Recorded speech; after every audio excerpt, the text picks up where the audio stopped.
All right, one take right here.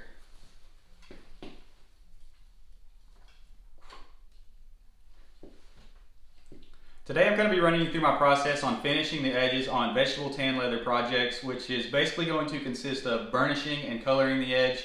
This video is going to be focused on vegetable tan leather edges. When you get outside of vegetable tan leather, like chrome tan for an example, those different types of leather can present different challenges when it comes to working with the edges, and since I don't have a lot of experience with that, today I'm going to be focusing on finishing edges on vegetable tan leather. Before we dive off into the video, let's talk about what burnishing is and what the purpose is behind that. I don't know if my camera will focus on this, but I have a piece of scrap leather right here, and if you look closely, you can see that the edge of this is open, raw, never been touched.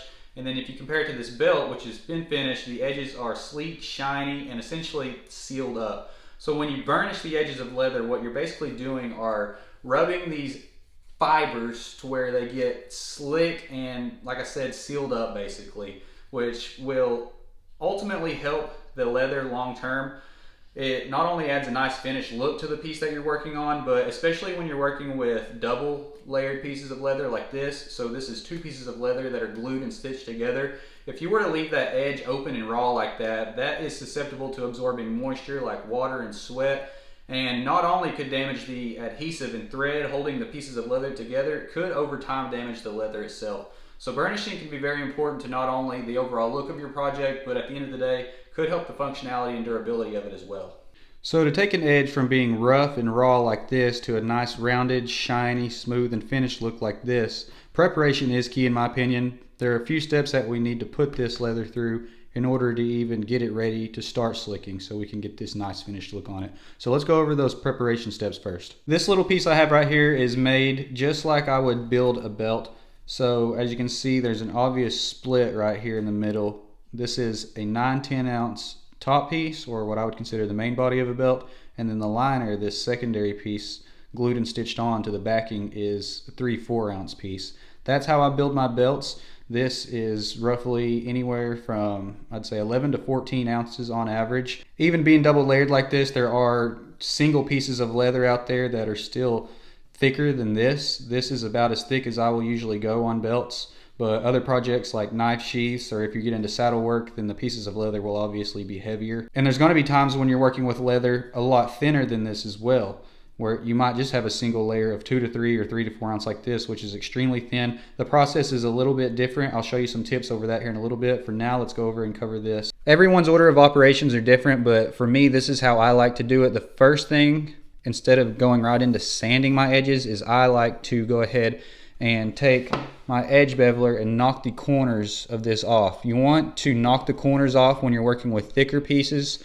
Thinner pieces like 2 to 3 or 3 to 4 aren't as important to knock the edges off, but when you're working with something heavy like this, if you were to just start slicking it, that edge could potentially start to roll over and get kind of ugly looking, and when you knock these corners off, it's going to help it get that rounded look to it. So the very first thing I do is just take this edge beveler. This is just a craft tool edge beveler from Tandy with interchangeable heads. On my belts, I like to change the heads out when I'm working on the top side and then switching to the back side. For the top side, since it's the heavier leather, I like to use the number 3 in this particular set. Again, there's no written rule that says which ones you need to use. This is, again, just what I like and works for me. So I will take this number 3 and just knock these edges off. So the way this works is you will just line this groove up along with this edge and literally just peel it off.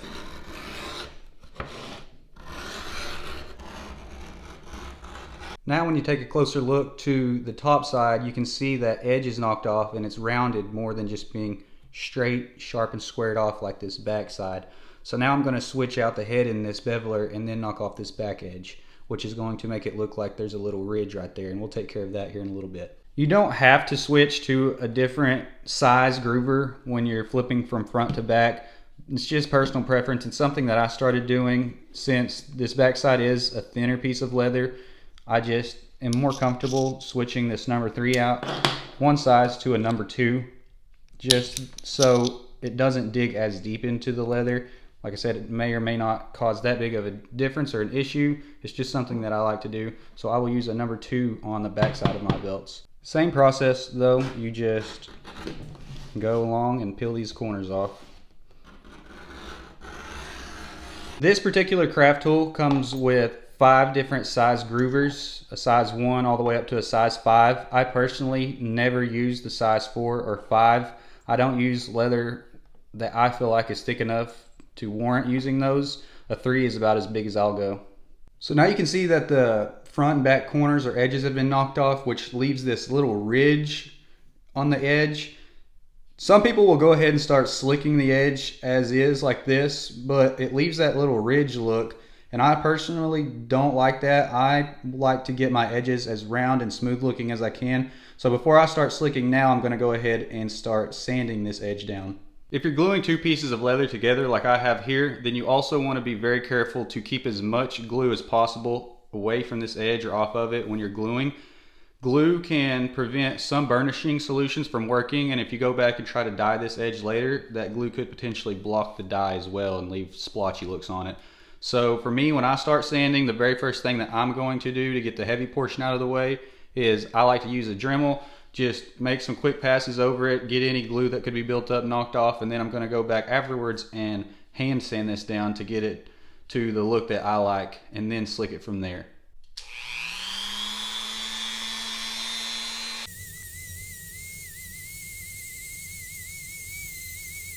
Here's what my edge looks like now, and as you can see, I started to work that ridge portion down and it's getting more of a rounded look. So whether you're using a Dremel or a sanding wheel, you kind of want to start to work it side to side and get that rounded look. So knock that ridge down, but you don't want to get too far and get into your stitching or anything like that. Or you got to be careful with that Dremel. It sometimes will, if you get too crazy, could potentially slip, and you don't want to catch your main body or your face or your project or anything like that. So just be careful and keep that in mind. Take your time. You don't even have to use a Dremel. That's just something that I started doing recently to speed up this process. You can just hand sand this completely down through the entire way. But like I said, the Dremel just helps speed it up a little bit. So that's what I've started implementing into my process recently.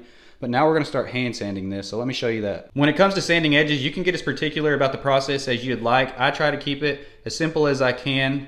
I don't work my way down through different grits of sandpaper or anything like that. I just like to make sure that there's no glue built up on the edge, that it's nice, rounded, and that these fibers are ready to lay down and be burnished well.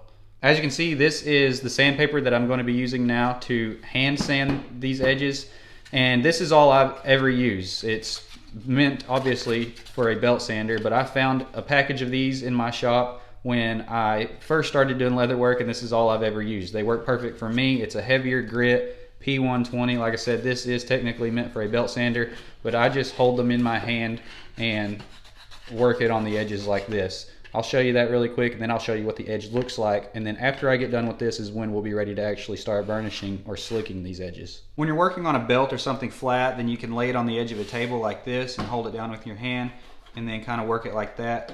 So I'm just going to take this sandpaper and start rubbing these edges again, just kind of working it, making sure that I'm getting that edge nice and round, but not getting too far over and not peeling any more of this little lip over. I just want to make sure that this is round and that all these fibers are sanded down and smooth before we start slicking. I've also heard in the past that you want to sand one way only, because since these are fibers, you can think of them like, I guess, hairs, and you want them to all lay the same way. You don't want them to start straggling and going everywhere. But I've always just sanded back and forth and burnished back and forth, and I don't have any issues with that. Just something to keep in mind, but this works for me.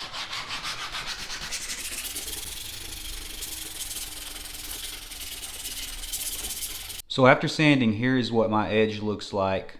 This is the way that I prefer it to look and feel like before I start slicking. It's almost feels and looks like suede, so it's kind of soft. There's just a little bit of fiber sticking up right there, but this looks nice and clean and ready to slick in my opinion. I know that sanding and slicking everything by hand can be very tedious, and if you're in a higher production type shop, then that might not work for you. There are a lot of different machines and pieces of equipment out there that will do all of this a lot quicker for you. But since I mainly work in small batches and I'm usually only working on 1 or 2 custom items at a time, then I personally like to do everything by hand, because I feel like I have more control over the product and can consistently get it pretty close to being the same almost every single time. So this is just the way that I like to do it. If it doesn't work for you, I completely understand.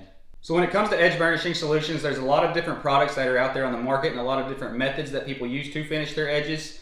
Edge burnishing solutions are what's going to help lubricate the fibers of this leather and get them to lay down and become slick and finished throughout the burnishing process. These are just a few examples of what's available out on the market. This is a block of Glycerin saddle soap, a block of beeswax, a can of regular saddle soap, edge coat or edge paint. I don't paint my edges, so I won't speak on that. Gum tragacanth. There is Toconol, Martin's Mix, and some people just come up with their own concoctions at their house for edge burnishing solutions. I would say each product has their own pros and cons. Some of them will react with the leather differently. Some of them react with oils and dyes differently. So depending on the type of leather that you're using or the type of products that you're building, you might get along with one method or one product over another. So I would highly recommend doing some experimenting and figuring out what works best for you.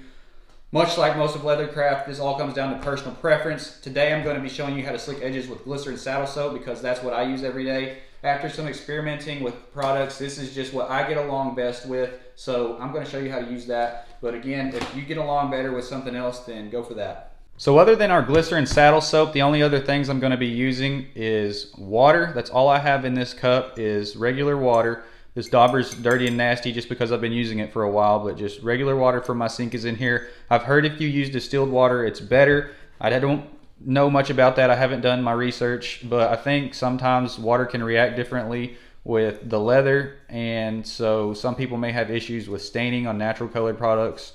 I don't know. I won't speak on that much further because again, I don't know much about it. My regular sink water works fine for me, but again, if you have issues, you might try distilled water. Other than that, we're just going to be using this wooden slicker. This is a regular one from Tandy, and then some canvas cloth. This is the canvas that I'm going to be using. I've actually been using this piece of canvas for over 2.5 years now. It's touched every single product that I've made. It's probably getting close to retirement, but it still works great, so that's what I'm going to be using today. This is what it started out looking like. This is just regular canvas from Hobby Lobby. I don't know all the specifications on it. You can also use denim. That works really well, but for today's video, we're just going to be using this canvas. As we open up this Glycerin saddle soap, it's usually a long bar. This one is just about finished, so here's what it looks like. I typically will cut this up into smaller pieces, but for this video will probably be fine. So after you get your Glycerin saddle soap, all you're going to do is get your water. I don't like my dauber to be just dripping wet, but I like it to have a little bit of water in it. And you're not wanting to just completely drench this edge, but you're wanting to get a decent amount of water in there. Just kind of rub that dauber in and then let that sit there for a second. Take your saddle soap and just make a couple of passes over it. Nothing too crazy. You don't want to just sit here and rub it in really crazy. Just get a little bit on there. That's fine. It'll start to change colors if my camera will focus. Get that little darker color on it. From here, I'm just going to take this canvas and start rubbing back and forth. You don't necessarily want to press down and pry really hard. You're more or less wanting the friction of this cloth to slowly burnish those fibers and get them to lay down.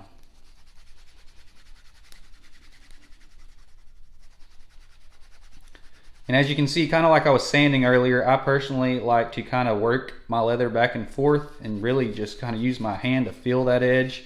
And you can see this little channel will start to form in this canvas, which also helps kind of wrap around the leather and hit all angles. But again, you can pinch it if you want as well to try to make sure that you get it from all angles.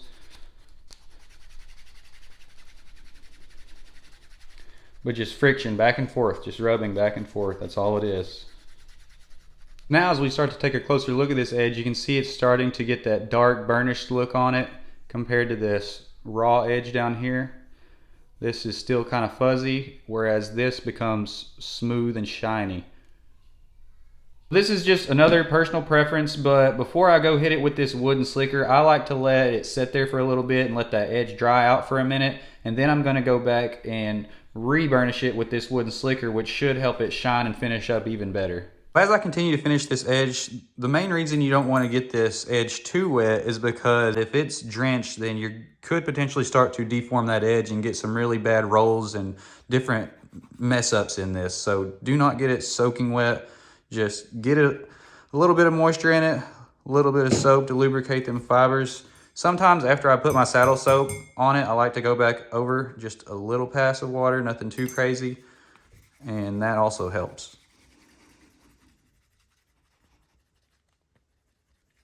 Now that this has had time to sit for a minute and dry out some, I'm going to hit it with this wooden slicker. There's still moisture in it. You don't want it to let it get completely dry, but I just personally like to let it dry out a little bit before I hit it with this, because I feel like this wooden slicker, because it is a lot harder of a material, could potentially damage the leather if it's still really wet. So I let it sit for a second, and then I come back, hit it with this wooden slicker again, just back and forth friction, and you can tell it really starts to shine that up a lot. That light's really reflecting off of it now. I feel like you let it dry out for a minute and then hit it with the wooden slicker, you get a lot better usage out of it, but I could be crazy. But after I get finished with this, once it's completely slicked up all the way around whatever I'm working on, I'm gonna let this edge dry completely out now before I finish the rest of it. Here's one more close-up view on that natural finished edge. It's nice and shiny and glossy. Before we go on, let's talk about working with edges on thin leather. This particular piece right here is around 3 ounces, and personally I don't like to bevel the edges on anything that equals around 4 to 4.5 ounces in thickness or lower. Even if it's double layered, if it's that thin, I personally don't bevel my edges, mainly because I don't keep a small enough edge beveler in my shop to do it in a very good way. The smallest one I have is the number 1 in this Tandy beveler, and it just takes too big of a chunk out of the edge, and you want to keep some integrity in this edge. Again, you don't want it to get too weak. And for example, if you were to take this number 1 and try and knock the edge off of this, it could dig in too deep on this piece of leather, and it's going to thin that out quite a bit. If I were to knock the back of this off too, it would just leave a really thin edge, and it would have most of its strength and durability gone. So they do make edge bevelers out there that are meant for very thin pieces of leather, but like I said, I don't keep them in my shop. I don't have any, and I personally don't think there's anything wrong with just go ahead and slicking a very thin edge as is. I don't think it'll cause that big of an issue down the line. So I don't bevel my edges, like I said, on leather that's anywhere around 4 to 4.5 ounces in thickness or lower. And the easiest way that I've learned, and I didn't come up with this method, I learned off of YouTube like almost everything else that I know, is I just like to wet that edge, same process, rub a little bit of saddle soap on it, and then instead of slicking it like I would a thicker piece, you just lay it flat, kind of use your finger in your canvas and feel that edge in your finger and just rub it like this. Front and back side. I'll do it really quick just to show you. If you use your finger to really kind of feel and work that edge, then you kind of get a rounded point on a thin piece of leather anyways, so you don't have to necessarily bevel it. And then you can come over the top on a thicker piece of leather, or a thicker piece of thin leather, I guess you say. Like I said, this is around 3 ounce, so it still has a little bit of strength on this edge. You can even hold it up like this and kind of finish it off on the top if you want. And when you're working with super thin leather, like 1 ounce or 2 ounce, that's really thin. And so you just want to be really careful not to get the edge too thick or apply too much pressure and get it really weak and bent and crooked and all messed up. You want to kind of just get it as smooth as you can while keeping the integrity as best as you can, in my opinion. So if my camera will focus on that, you can see it's nice and burnished just as is. And if you feel it, it doesn't feel like it has a sharp corner like it did first starting off. So that's how I like to slick edges on thin leather, but it's just personal preference. You can do it however you want. Now that this has had plenty of time to dry, we can go ahead and continue on with our process. And technically, you could be finished here if you wanted. You could slap some tan coat on this or not and just leave it be, and that would be perfectly fine. There's nothing wrong with that. I leave edges natural colored like this sometimes, but the majority of the time anymore, I like to add some color to my edge just because I feel like it adds a nice finish to it, but do it however you want. I personally dye my edges. I don't like to paint them. Just haven't had good experiences with that in the past, so I like to use dye. And since this black dye will contrast a lot against this natural color for today's video, I'm going to be using that. And since I dye my edges, that's another reason why I prefer to use the saddle soap for my burnishing solution, because the saddle soap, even though this edge is finished, the saddle soap will still allow some of that dye to penetrate that edge and leave a good color. You might have to use more coats than you would if you were to just be dyeing it the natural grain like this and it's not finished, but Compared to other products that I've used in the past, there's some out there that can almost block the dye and not let it seep into the edge, but the saddle soap will still let it take a nice color on. And it might be better to dye your edges before you slick them. I'm sure most of you probably do that or think that that's a better idea, but I personally just like to use the dye after it's burnished. I feel like it gets a better look for me, so that's what I do. Do it however you want.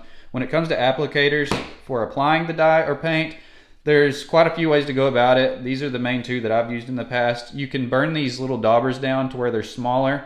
These can work great. They hold a lot of dye. You can get a lot of area with them, but in my opinion, they're just, even when you burn them down, they're too big, and I get nervous with slipping or getting dye over into my stitch line because I like to use this off-white colored stitching most of the time.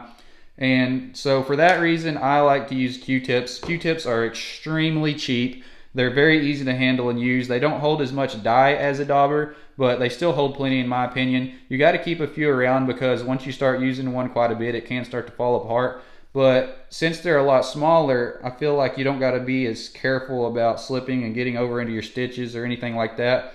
You can really work it quite a bit easier, and it leaves a really nice, almost symmetrical line instead of getting all wonky as well. So I like to use Q-tips. Again, just personal preference. Use whatever you want. Another thing that some people will do at this point is add a coat of beeswax onto the edge and slick it and finish it like that, or some people will hot wax their edges. That's not something that I do very often. It's not something I have a lot of experience on, so I won't speak on that, but that is another route that you can take. When you're using paints and dyes, they can obviously get really messy, so be careful. You don't want to ruin a project. It's probably a good idea to transfer them to a smaller container, just like I've mentioned in previous videos. So be safe about it. I'm going to prove here once again that I'm not usually very safe when I'm working with dyes. This is an almost empty jug as is, so I should probably pour it into a smaller container, but I'm not going to. But keep a napkin or something like that around too, so you can place your Q-tips back on and not stain a table or whatever. I'm just going to get a little bit of dye onto this Q-tip, and you don't want it to be dripping off, so just let it take on a little bit like that. And from here, I like to, personal preference again, I like to hold my project with the face of it, whichever way is the face. I want that pointing to my left just because I'm right-handed, and I like to tilt it back. That way I can really focus on keeping a nice straight edge with my dye as I go down this. And if your face is already colored the same as what you're going to be dyeing, your edge, it's not that big of a deal. But I always, like I said, since I'm right-handed, like to hold the face of the project that way, just because, especially if you're dyeing something that's contrasting to your dye, you want to try to keep as straight of an edge with your dye as possible, if that makes sense. You don't want to have a bunch of waves or anything like that. I'll quit talking and just show you. Dye loaded in the Q-tip. Try to hold this as still as you can. I shake like a leaf on a tree anyway, so I don't know how I ever get this very good. But from here, we're just going to start applying the dye. Again, just try to keep it as straight as you can. Be as careful as you can. And just one coat, you can see, got a fairly straight line on that. Again, with this Q-tip, they're very easy to handle. So you just kind of want to go through and dye the edge, almost like you're painting it. Just be very careful.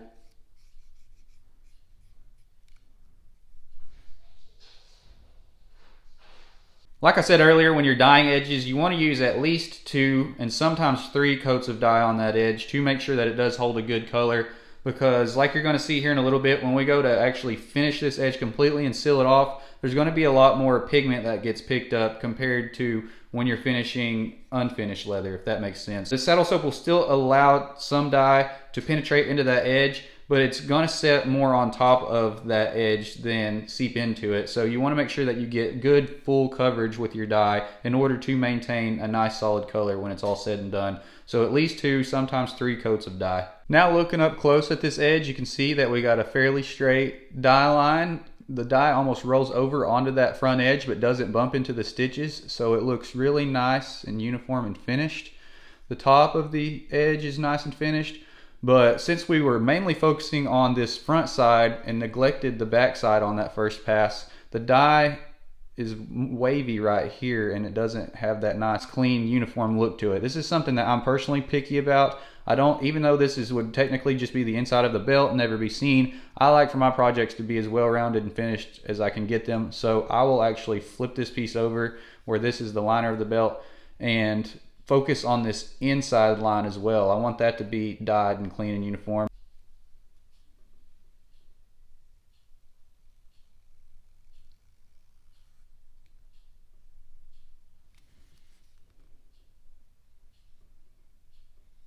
I hope you guys can see how bad I shake on this video, because this is not easy for me.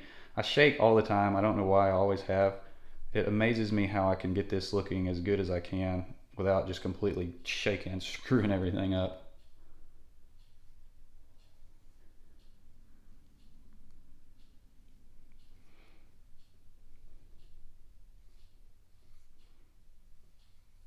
To some people, this backside of the piece probably won't matter as much, but like I said, I just try to get everything as nice and clean as I can, especially on something custom. If somebody's paying me big money for something like this, I want to make sure that I can get it as nice as I can. Now we have a nice straight line on the back side and the front side. This edge is nice and colored.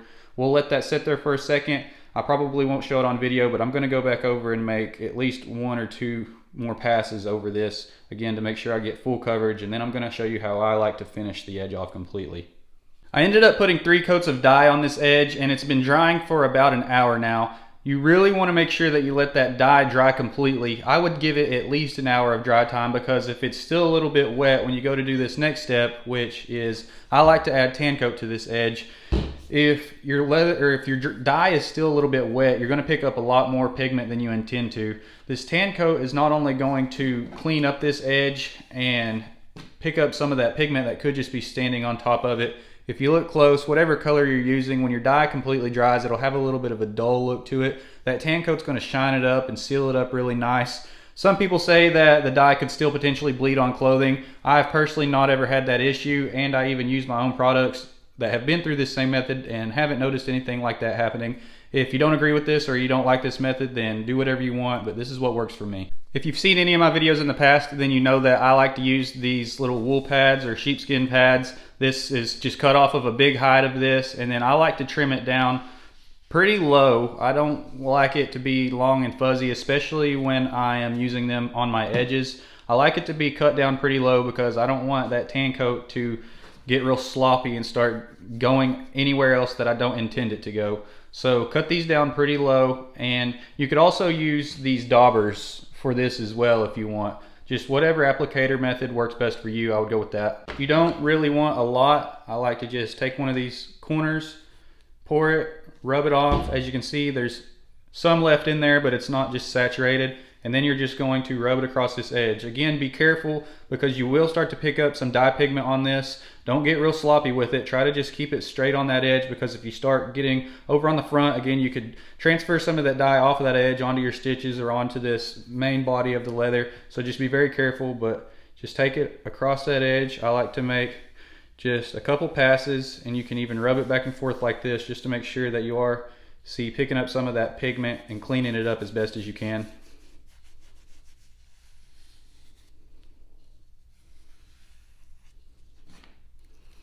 But now when you look close, you can see that it really starts to shine that dye color up.